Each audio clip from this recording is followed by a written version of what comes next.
आज तक आणि एक्सिस इंडियाच्या सर्व्हेमध्ये एनडीए 400 पार जाताना दिसत आहे। पोलनुसार एनडीएला 361 ते 410 जागा मिळण्याचा हा अंदाज आहे, तर इंडिया आघाडीला 131 ते 166 जागा मिळण्याचा अंदाज आहे। आज तक आणि एक्सिस इंडियाच्या सर्व्हेमध्ये इतरांना 8 ते 20 जागा मिळण्याचा अंदाज वर्तवला जातो आहे।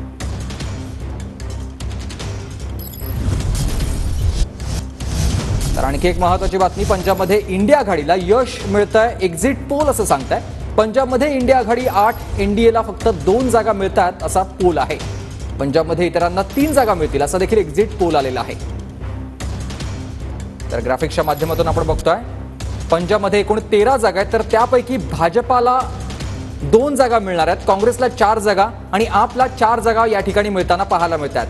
TV9 पोलस्टार्टचा हा अंदाज आहे, पोल आलेले आहेत। भाजपाला 2, काँग्रेसला 4 आणि आपला 4 जागा मिळण्याचा हा अंदाज आहे।